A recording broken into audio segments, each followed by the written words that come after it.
Análisis, opinión, crítica, la noticia del día. La mesa de los noticieristas con Milton Rojo, Javier Cabrera y Francisco Arizmendi. Los noticieristas observando en vivo.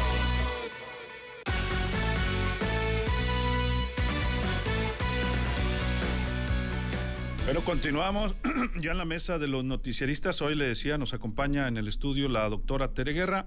Ella es secretaria de las Mujeres. Doctora, ¿cómo está? Buenos días. Muy buenos días y un gusto estar de nuevo en estos micrófonos y en este espacio. Gracias por acompañarnos. Gracias igualmente por la invitación y gracias al auditorio. Gracias a la doctora Guerra. Como usted sabe, pues ampliamente conocida. Aquí le tenemos guardada su silla por allá todavía, pero hoy nos acompaña con la responsabilidad de la Secretaría de las Mujeres, que hay mucho que hablar esta semana, por cierto, de varios temas. Esperamos que nos alcance la media hora y de lo contrario, pues seguiremos, por supuesto, agendando este tipo de charlas con la doctora. Saludo con gusto a Javier Cabrera. Javier, muy buenos días. Buenos días al auditorio. A Milton Rojo. Milton, muy buenos días. Muy buenos días. Hoy no nos podrá acompañar Francisco Arizmendi por actividades personales que ya tenía programadas. Y esperemos que pronto esté también con nosotros para platicar con la doctora, porque también nos da mucho gusto tenerla aquí en esta mañana para dar espacio también a todas las actividades que está llevando a cabo ahí en la Secretaría de las Mujeres. Como usted lo sabe, pues es una secretaría de reciente creación en este actual gobierno de Rubén Rocha Moya. Vamos a iniciar contigo, Javier.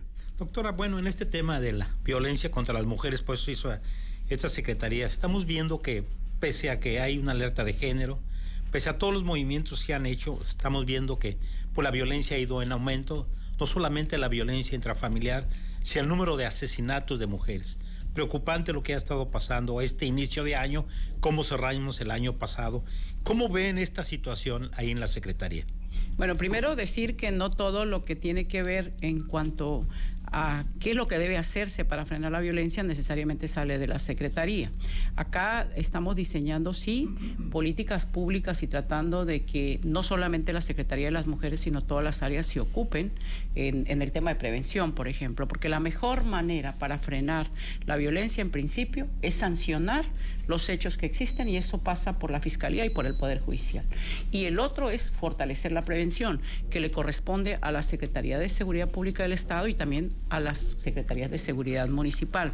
Claro, desde la Secretaría de las Mujeres estamos empujando, porque sí vemos con mucha preocupación y estamos incluso coordinando. Hay que decir que tenemos mesa de coordinación permanente con el Poder Judicial y con la Secretaría de Seguridad y con la Fiscalía, revisando los hechos de alto impacto y tratando de que las respuestas que se den a las mujeres sean las que ellas merecen y las que ellas requieren para garantizar su seguridad.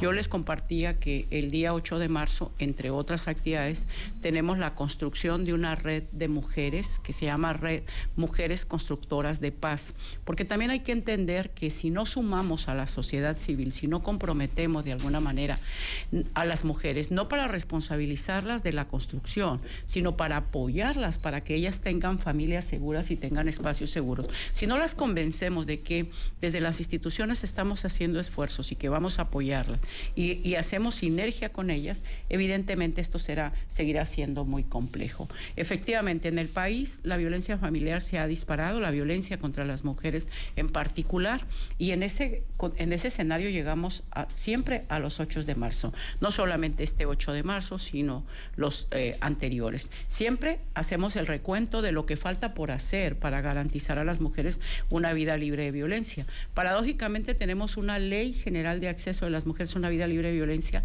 y una ley estatal para garantizar esa vida libre de violencia y sin embargo, a pesar de que está vigente desde el 2007, pues desde esa fecha para acá se ha recrudecido la violencia. Si ustedes me preguntan qué es entonces lo que está incidiendo para esto, hay muchos factores. Seguramente en Sinaloa contribuye mucho esa agresividad que de alguna manera hemos alimentado en muchas familias, pero contribuye mucho de la impunidad que hay porque no se sanciona debidamente, podemos decir, esa incidencia de violencia. Hay que recordar que incluso venimos de considerar que la violencia contra las mujeres en el hogar no era delito.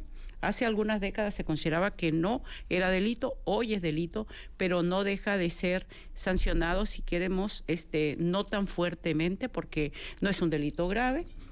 Y eso da lugar a que un hombre a veces, un agresor, y digo hombre porque es lo común aun cuando también puede haber mujeres agresoras, que pues si reincide, las penas no son tan severas y eso hace que a veces a la tercera o a la segunda pues se convierta en feminicidio. Sí está la estadística preocupante, estamos tratando de dar respuestas, tenemos 4 meses, pero eso no nos hace bajar la guardia. Y doctora, ¿cómo ha visto la posición de los alcaldes donde hay alerta de género en estos 5 municipios?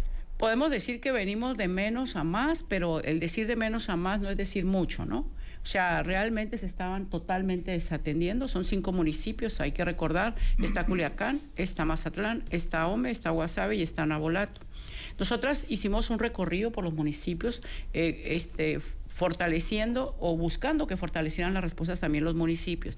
Y algo que logramos fue lo que son las unidades de reacción inmediata. Estas son cuerpos policíacos municipales que respondan a las mujeres cuando llaman a la línea de emergencia. Sin embargo, todavía falta mucho por hacer. Los municipios han hecho poco, podemos decir. Y hay que decir que no solo los municipios, desde el Estado, fortalecer las respuestas en la Fiscalía. Muchas veces van las mujeres y se sienten no bien tratadas porque no hay personal suficiente. Igual en el tema de la seguridad a nivel Estado, creo que se tiene que fortalecer. Milton. Doctora, más o menos, digo, usted lo acaba de comentar, la Secretaría es de reciente creación, pero ¿en qué ha trabajado o en qué ha trabajado usted, digo, como doctor en Derecho, en reformas para que el marco jurídico estatal pues sea más acorde y más benévolo con las mujeres? Bueno, primero hay que decir que la iniciativa de ley le corresponde al Ejecutivo, sí, claro, o sea, sería claro. al gobernador. Sí, claro. Y no todo es normativo, fíjate, al revés. Sí. Okay. Yo creo que el tema es aplicación de leyes. Hay 2 grandes leyes en Sinaloa, sin decir que estas leyes son perfectas, son perfectibles totalmente y faltan dientes para la aplicación de estas leyes, que creo que eso sería lo más prudente. Pero están 2 grandes leyes que son el marco. La Ley de Igualdad, que está vigente en Sinaloa desde el 2009 y que establece como garantía, y además la propia Constitución, la garantía constitucional de la igualdad de oportunidades. Por lo tanto, el marco normativo, incluso en el marco constitucional federal, existe. Hay disposiciones, o sea, parte de la reivindicación de las mujeres es el pleno respeto a los derechos humanos, y esto está dispuesto como garantía constitucional en el artículo 1 desde el 2007. Sin embargo, ¿cómo le hacemos para que esta normativa se aplique? ¿Y cómo le ponemos dientes a una ley importante como es la Ley de Acceso de las Mujeres a una Vida Libre de Violencia en Sinaloa, que está vigente desde el 2007, pero que hay autoridades, como ahorita hablábamos, de lo municipal, que no la aplican y que la ley no tiene consecuencias? O sea, una ley que solo es declarativa y no tiene consecuencias, a veces pasa también con las leyes que hablan de la discriminación, que nomás dice se prohíbe discriminar, pero no tiene sanciones. Sin embargo, sí traemos un diálogo con el Poder Legislativo, por ejemplo, en el tema del acoso en el transporte, que esa es una violencia que sucede, las mujeres a veces son acosadas, a veces hay agresiones sexuales en el transporte público, lo hemos estado platicando en todo el tema de la armonización normativa que tiene que haber, que esto significa una revisión integral de las normativas, y lo estamos platicando también con el Poder Judicial, ver cómo el rezago que hay en los juzgados, por ejemplo, lo pudiéramos mejorar con una reforma normativa. Así estamos haciendo esto, aun cuando pues será tarea de los legisladores, ¿no? Y también de otros poderes ocuparse de esto. Sí, doctora, y usted ahorita que comenta pues el trabajo que ha estado teniendo intersecretarial pues con las diferentes áreas del gabinete, por ejemplo, ¿se ha pensado en algo para mujeres jefas de familia? Le digo por qué, porque en el censo del INEGI del 2020, en Sinaloa, más o menos vendrían siendo de 3 hogares, 1 es liderado por jefas de familia. Es más alto, en Sinaloa es más alto. Sí. Estamos hablando casi de 1 de cada 3, o sea, uno de cada 3. No, 1 de cada Perdón. 4, sí. No, 1 de cada 3, uno de sí. cada 3. Debe andar como alrededor del 34% sí, como... de los hogares están encabezados por mujeres.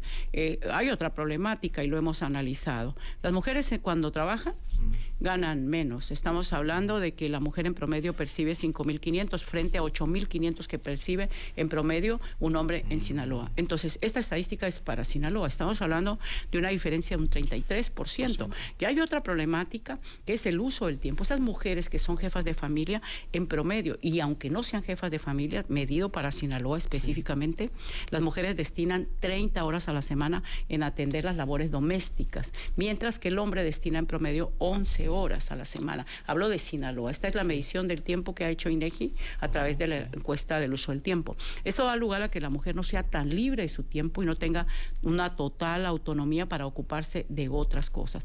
¿Qué es lo que estamos haciendo? Bueno, primero, hay programas que trabajan o que deben de fortalecerse desde la Secretaría de Economía para reducir esta brecha de desigualdad en tema de ingresos, para que la mujer realmente se coloque en los espacios laborales que pueda ganar más.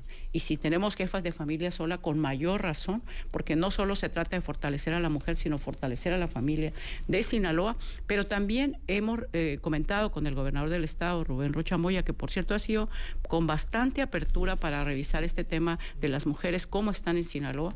Quiero decirles que en la Secretaría de las Mujeres tenemos un diagnóstico completo, tanto en temas de violencia, poderles decir cómo está la incidencia en temas de embarazos en adolescentes, en temas de desigualdad en materia de trabajo, en temas de empoderamiento económico. Tenemos integrado ya una visión de qué es lo que falta por hacer y lo hemos estado conversando. Estamos precisamente en la integración del plan de gobierno y cómo tenemos que fortalecer a las mujeres. Ahí hemos platicado con la Secretaría de Bienestar, que son los que están ocupándose del tema de jefas de familias solas. Doctora, ¿y cómo está ese diagnóstico? ¿Cómo llegamos a este 8 de marzo en Sinaloa? Si pudiéramos resumir, nos ocupaban mucho los medios del feminicidio, pero va mucho más allá la violencia a las mujeres. Sí, creo que lo más preocupante es cómo ha crecido la violencia contra las mujeres en el seno familiar. Estamos hablando de que cerramos el 2021 con un poco más de 4.500 carpetas de investigación que se presentaron en la entidad y que en el recuento que hacemos 2018-2021, son 4 años, hay un aumento aproximadamente del 36%.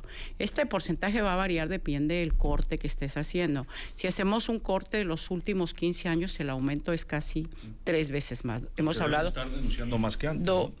Denuncian más y hay más incidencia. Las dos cosas. Nosotros, cuando hemos medido dónde están las zonas de mayor incidencia, por eso decía, vamos a hacer esta red de mujeres constructoras de paz en Culiacán, está en alturas del sur. Si revisamos cuando llaman las mujeres, ¿cuándo llaman más? Las mujeres a línea de emergencia denunciando que en ese momento están siendo golpeadas, están siendo amenazadas, que hay un arma que las está apuntando. ¿Cuándo llaman más? En fin de semana. Hablamos de jueves, viernes, sábado y domingo. ¿En qué narran las mujeres? Generalmente que hay un hombre drogado o alcoholizado. Entonces, el tema de adicciones está repuntando, está haciendo, diríamos, que las cifras se esté multiplicando. Obviamente que influyen otros factores, porque muchas veces en esta condición de precariedad, de pérdida de empleos en las familias que se vieron en la pandemia, de encierro que se vieron en la pandemia, se va a recrudecer. Podemos decir, Sinaloa no es en el escenario nacional el estado con más estadística de incidencia de violencia contra las mujeres en el hogar. Aquí nos estamos ocupando de ello, pero no es la Ciudad de México, el Estado de México, Jalisco, Chihuahua, Nuevo León, por ejemplo. Sinaloa está incluso por abajo de la media nacional en cuanto a incidencia, pero eso no nos debe de desocupar del tema. En tema de incremento de feminicidios del 2020 al 2021, el aumento fue del 17%. Sinaloa venía con una tendencia a la baja. Hubo años con mayor condición crítica. 2010, 2011 fueron los años donde más se asesinaron mujeres, aproximadamente 110 en ese recuento por año. También fue los años con más violencia social, incluso en el número de hombres, pues hay veces que decían, ¿por qué se ocupan de las mujeres? Y son muchas menos comparadas con los hombres que asesinan. Pero el impacto en un feminicidio hacia la familia, el contexto, es mucho más fuerte. Estamos en una situación que no podemos desatender. Hay toda una carga, pudiéramos decir, o una conducta social de agresividad hacia las mujeres, pero yo creo que también hay que ver, sin dejar de atendernos la violencia, que es de lo que hablamos frecuentemente, es que también han dado las mujeres a Sinaloa. Porque en este recuento tenemos que reconocer a mujeres que desde la antigüedad, podemos decir, hubo mujeres emprendedoras en Sinaloa. Yo creo que Javier debe recordar, por ejemplo, una tienda que había en Culiacán, que era La Moda Elegante. La Moda Elegante, sí. Que fue fundada por una mujer. La Casa Mudesi, que fue fundada por una mujer. Nosotros el día 9 vamos a tener precisamente una firma de convenio con Archivo Histórico, con el Consejo de Ciencia y Tecnología, Instituto de la Cultura, porque vamos a hacer un recuento de lo que las mujeres han aportado en Sinaloa. Y en ese contexto, en ese marco, tenemos el evento del 8 de marzo. Quiero confesarles que yo toda la vida desde estos micrófonos tuve la aspiración de entrevistar a María del Rosario Espinosa. Pues no la voy a poder entrevistar porque ahora estoy en otra función. Pero sí, desde ¿Puede las... ser un en vivo? Pero sí, desde las... Pues sí, ¿verdad? Esto pues está bien la idea. No? Desde la Secretaría de las Mujeres, la verdad, hicimos comunicación con María del Rosario Espinosa desde el año pasado. Desde noviembre que llegué dije, es la atleta más sobresaliente de México, es la sinaloense que le ha puesto en alto el nombre de Sinaloa en 3 momentos en el escenario internacional, es la única mexicana que tiene 3 medallas olímpicas, ha habido solamente 3 mexicanos que han logrado esa gloria. Los 2 anteriores fue en 1948. En los últimos tiempos, María del Rosario es la atleta con más logros. Tiene 16 medallas en su haber, de las cuales 7 son de oro, porque ha ganado los Juegos Panamericanos, el Mundial de Taekwondo, ha ganado Juegos Centroamericanos, pero no hay otra mujer en todo el país que haya tenido ese mérito. Viene de Guasave, es tu coterránea paisana, Luis Alberto, de un pueblo como Bamoa, de la brecha, perdón. Ya la estaba cambiando de lugar, ¿verdad? ¿No?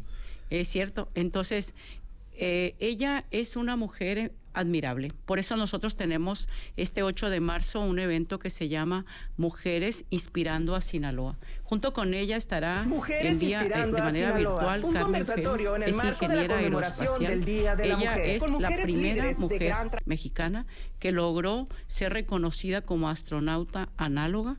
Ella se ha desempeñado en una área de la ingeniería que es altamente masculinizada, es una joven.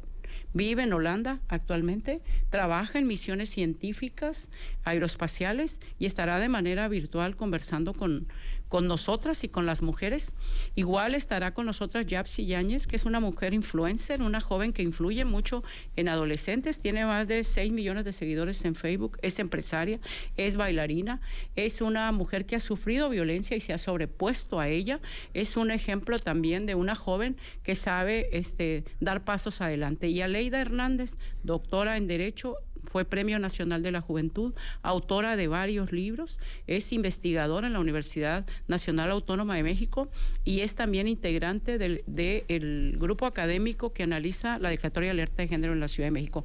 O sea, tenemos violencia, tenemos temas de inseguridad, pero también tenemos mujeres admirables y ejemplares. Claro. Y hay que destacarlo también, por supuesto. Javier, ¿conclusiones? Tenemos temas muy polémicos, doctora, como es el tema del aborto.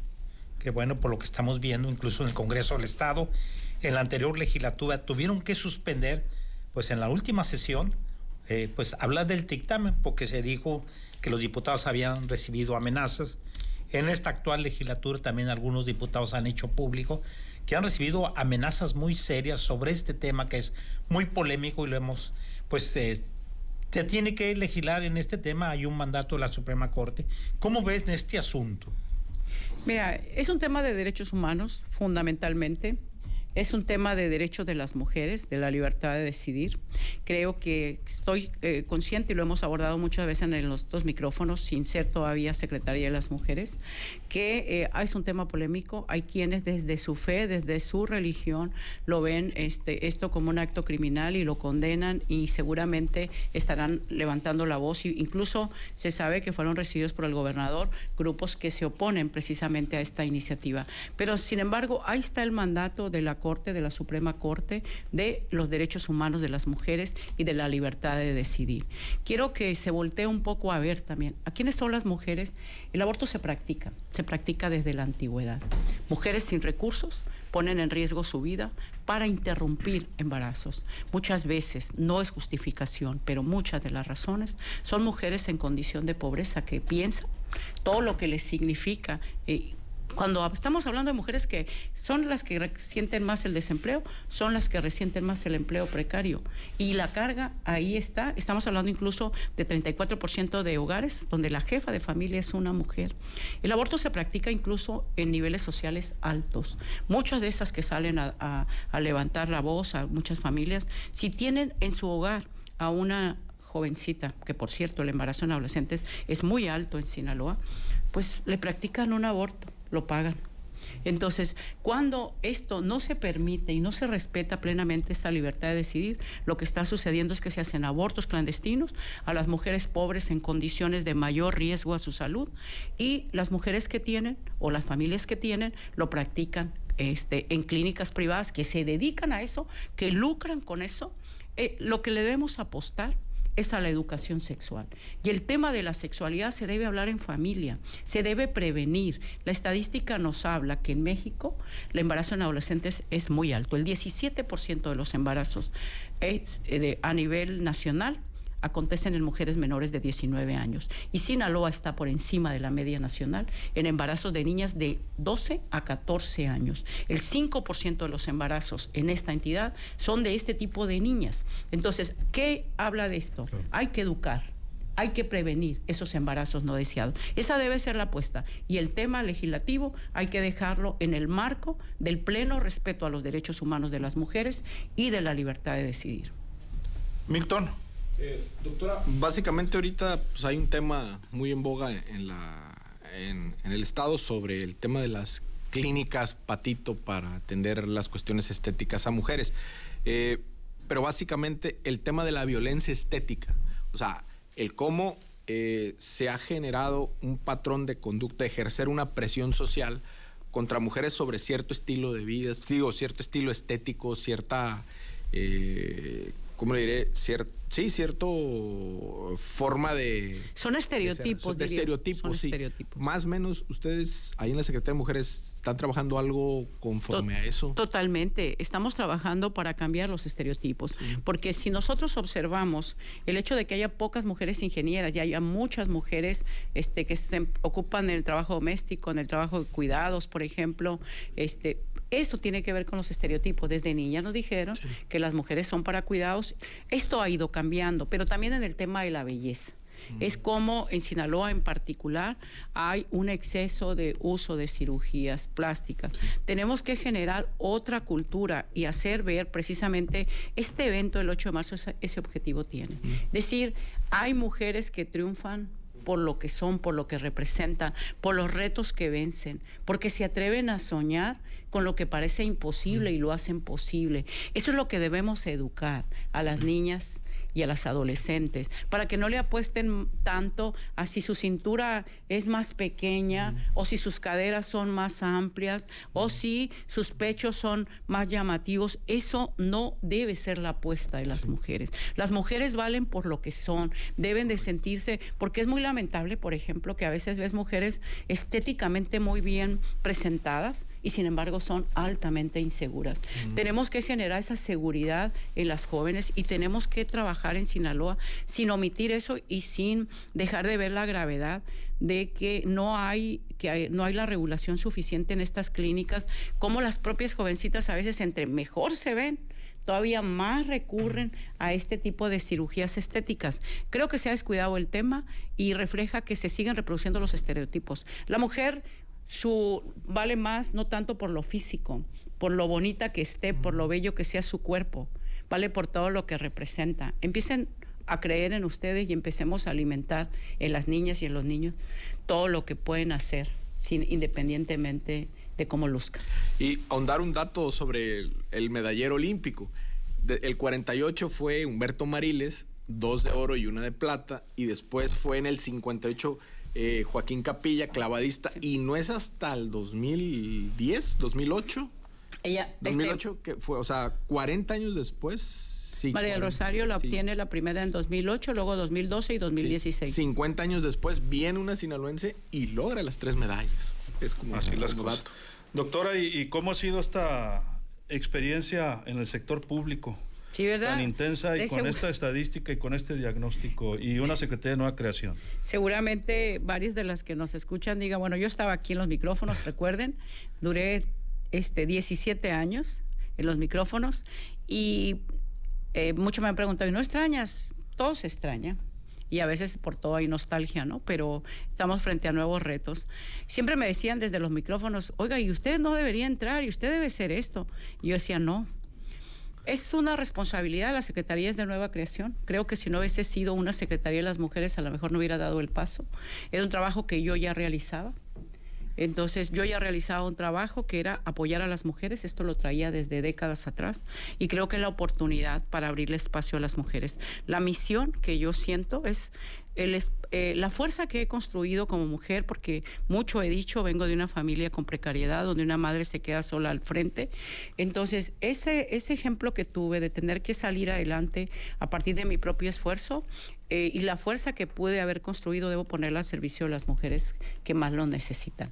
Entonces, estamos haciendo eso, haciendo que el resto de secretarías, que el propio gobernador retomen, y así lo ha hecho, la verdad, el gobernador, retomen el tema y la agenda de las mujeres como prioridad en la vida pública, que se les responda a las mujeres en el tema de seguridad, en educación, en empleos, en bienestar, que las mujeres sean protagonistas, no solamente de espacios seguros, sino protagonistas de este cambio, de esta transformación para el bienestar de Sinaloa. Realmente vamos a ocuparnos de eso.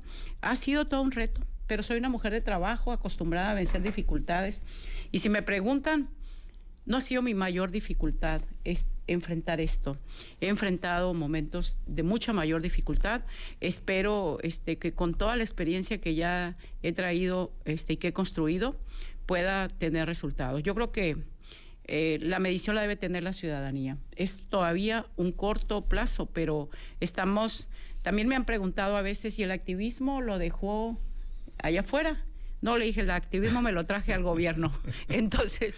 Han aguantado vara también ahí adentro, entonces. Estaba también en un momento oportuno, mis hijos ya están grandes, a lo mejor cuando estaban más chicos. Sí, a veces me dicen, no paras, y sí, no paro. Era hiperactiva desde niña, ya como adulta mayor, diría Francisco Arismendi, que por cierto nos dejó el espacio, yo creo que para que yo hablara más, o no sé, pero el activismo lo he llevado al gobierno. Algo más, Javier, 30 segundos, nos Doctora, vamos. en este tema de los embarazos prematuros que le llaman, hay ya nuevas disposiciones en la ley, ¿no? Que hay castigo para quienes permitan los matrimonios incluso de menores de edad. Claro, es que debiese ser sancionado embarazos en niñas. O sea, ya no es embarazos en adolescentes, sino en niñas. Estás hablando de 12 años, o sea... Es un tema delicado, por eso precisamente para ocuparnos de este tema, de prevenirlo, tenemos hoy un convenio, la firma de un convenio con la Secretaría de Salud y con la titular, la presidenta del DIF y el director del DIF. Precisamente en Salón Gobernadores estaremos a las 12 del día de hoy para, en el marco de la conmemoración del Día Internacional de la Mujer, ocuparnos de este tema. Igual, la incidencia del cáncer de mama en Sinaloa está por encima de la media nacional. Y esto nos debe ocupar. Muchas gracias, Javier. Muy buenos días al auditorio. ¿Algo más, Milton? ¿Nos vamos? Pues doctora, todos los éxitos del mundo y que le vaya muy bien en esta nueva encomienda. Muy bien. Gracias, Milton. Gracias. Doctora, nos vamos. Sí, pues muchísimas gracias, Luis Alberto, y gracias al auditorio que nos está sintonizando. No se olviden, mañana a 10 de la mañana en el auditorio Mía. Ahí estará María del Rosario y todas estas jóvenes de las cuales hemos hablado. Muchísimas gracias. No, gracias, doctor. ¿Se va a transmitir en Facebook también? Sí, lo vamos a estar transmitiendo. Muy bien, para estar pendiente. Gracias, doctora. Buenos días. Buenos días. Buenos días. Es la doctora Tere Guerra. Muchísimas felicidades. ¿Cómo se llama? Nos dicen el programa para integrar mujeres a acciones que impulsa la Secretaría de la Mujer. Mujeres que inspiran a Sinaloa, pero vamos por mucho más porque vamos a tener una galería y un museo de la mujer. Y vamos a dar a conocer las bases para ello. Estaremos muy pendientes. Silvia Aro, Carlos López, Chachis Flores, Cristian Valdés, Carlos López, mucha gente comentando. Y pues también saludando a la doctora Tere Guerra en esta mañana vía WhatsApp, vía Facebook. Felicitamos a Jesús Héctor López Vega, el viejo joven, nos dicen que está de cumpleaños. De parte de sus amigas y amigos, muchas felicidades, Jesús Héctor. Que haya regalo en Culiacán, le saludamos los noticieristas. Y aquí a nuestro compañero Milton Rojo también, pues muchas felicidades. No alcanzamos a vernos el día de ayer, pero creo que anduvo cerca del 5º piso, ¿todavía no? No, todavía, ya merengue, no. ¿40 y qué? 4 y 6. 46. Muchas felicidades, Milton. Todavía le falta. Estoy plebe todavía. Sí. Soy Luis Alberto Díaz, se queda, por supuesto, en Qué Vibra en esta mañana y en nuestras redes sociales, bien en Facebook y YouTube, la conferencia semanera del gobernador Rubén Rocha Moya. Que la pase, de lo mejor. Información, editoriales, reportajes, entrevistas y las historias que mueven en vivo a la opinión pública. Los noticieristas. Dirección General Luis Alberto Díaz.